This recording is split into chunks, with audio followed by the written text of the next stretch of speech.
Listen to me. You're Nic fucking...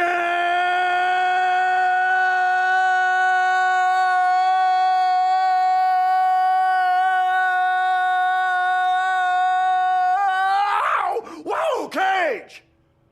Say what you want about Nic Cage, but one thing you can't accuse the guy of is having an uneventful career. He started out as a fresh-faced, quirky and intense character actor way back in the 1980s, before graduating from the Jerry Bruckheimer School of big, dumb action films that didn't demand too much from him as an actor, but earned him shitloads of money and fame. All seemed well in the land of Cage, but a string of high-profile flops in the late 2000s, coupled with reckless spending habits, left him in dire straits. The only way out of the hole he dug for himself was to take on roles in, well, how can I put this diplomatically?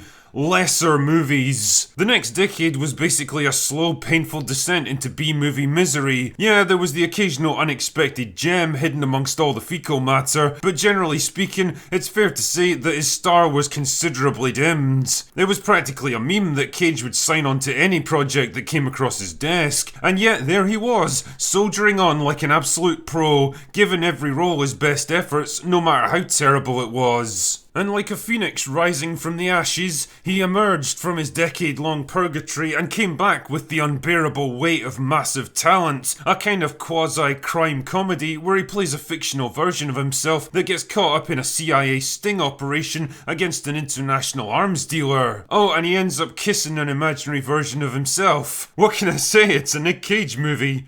Nic Cage, smooch is good!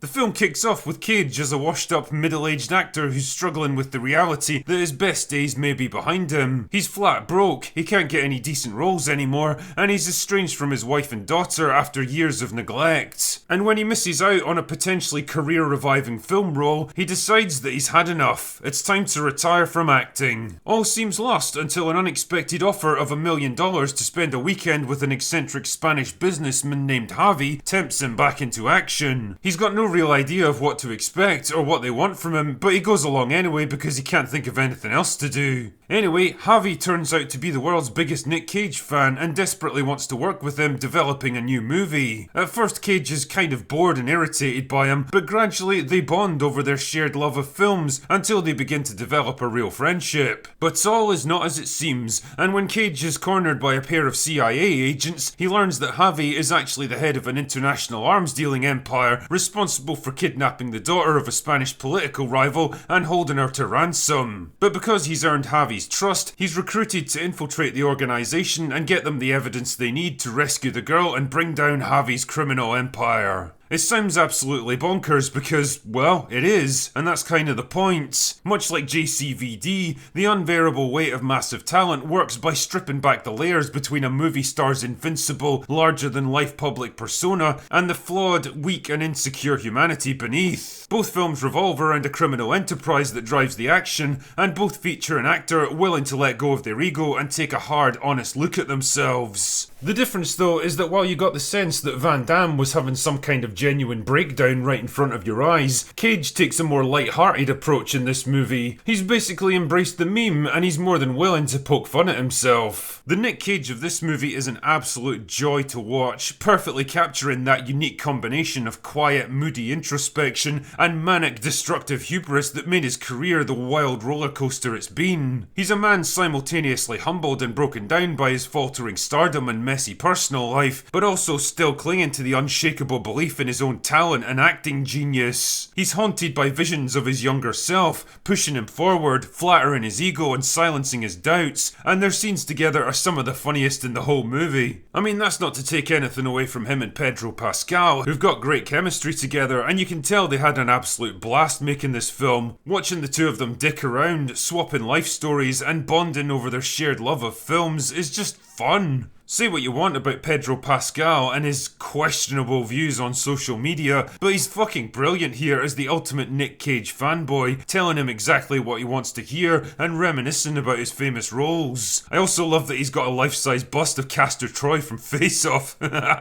The unbearable weight of massive talent works perfectly well as a fun buddy comedy, with lots of cool little gags and set pieces poking fun at some of the most absurd aspects of its star's life. But I can't shake the feeling that it's also a kind of confessional for Cage himself, a chance to clear the air, to look back on a long and eventful career with all of its ups and downs, its triumphs and disasters, and maybe even to draw a line under it and acknowledge that perhaps it's time to move on to a new stage now. If this movie represents a turning point for Nic Cage and a return to more prominent roles that allow him to do what he does best, then all I can say is, welcome back, sir. We've missed you. Anyway, that's all I've got for today. Go away now.